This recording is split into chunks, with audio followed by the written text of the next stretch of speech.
जय श्री राम। अरण्यकांड का 58वां सर्ग। मार्ग में अनेक प्रकार की आशंका करते हुए लक्ष्मण सहित श्री राम का आश्रम में आना और वहां सीता को न पाकर व्यथित होना।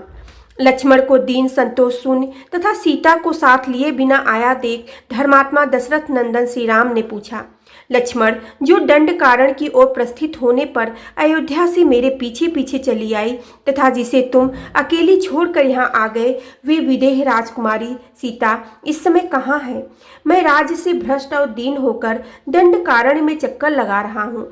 इस दुख में जो मेरी सहायिका हुई वह तनुमध्या सूक्ष्म कटिप्रदेश वाली विदेह राजकुमारी कहाँ है?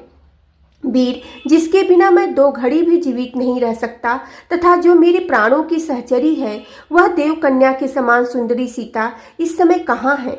लक्ष्मण, तपाए हुए सोने के समान कांति वाली जनक नंदिनी सीता के बिना मैं पृथ्वी का राज्य और देवताओं का आधिपत्य भी नहीं चाहता। वीर, जो मुझे प्राणों से भी बढ़कर प्रिय है, वह विदेह राजकुमारी सीता क्या अब जीवित होगी? मेरा वन में आना सीता को खो देने के कारण व्यर्थ तो नहीं हो जाएगा? सुमित्रा नंदन, सीता के नष्ट हो जाने के कारण जब मैं मर जाऊंगा और तुम अकेले ही अयोध्या को लौटोगे, उस समय क्या माता कैकेयी सफल मनोरथ हो सुखी होंगी?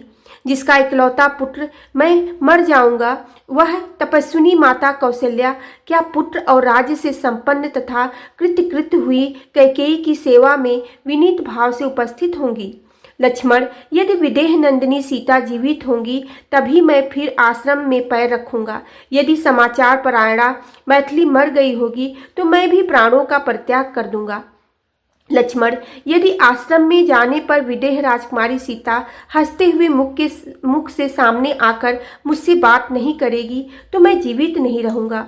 लक्ष्मण बोले, तो सही, वैदेही जीवित हैं या नहीं? तुम्हारे असावधान होने के कारण राक्षस उस तपस्विनी को खा तो नहीं गए, जो सुकुमारी है, बाला भोली भाली है तथा जिसने वनवास के पहले दुख का अनुभव नहीं किया था? वह वैदेही आज मेरे वियोग से व्यथित चित्त होकर अवश्य ही शोक कर रही होगी।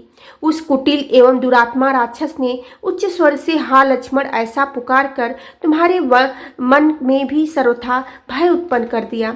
जान पड़ता है वैदेही ने भी मेरे स्वर से मिलता जुलता उस राक्षस का स्वर सुन लिया और भयभीत होकर तुम्हें भेज दिया। तुम भी शीघ्र ही मुझे देखने के लिए चले आए।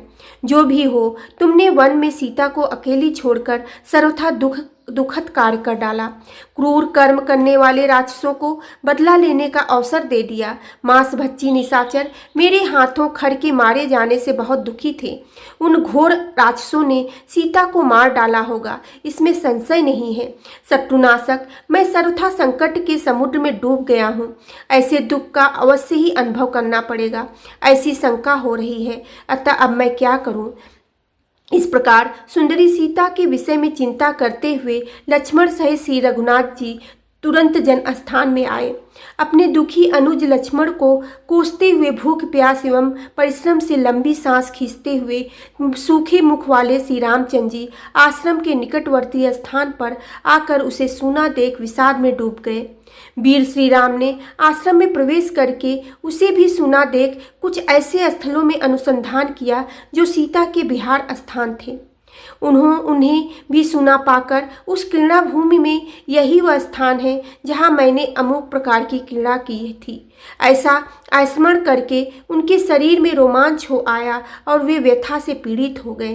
बोलो सियावेरे रामचंद्र की जय, पेवने सुते हेनु मान की जय।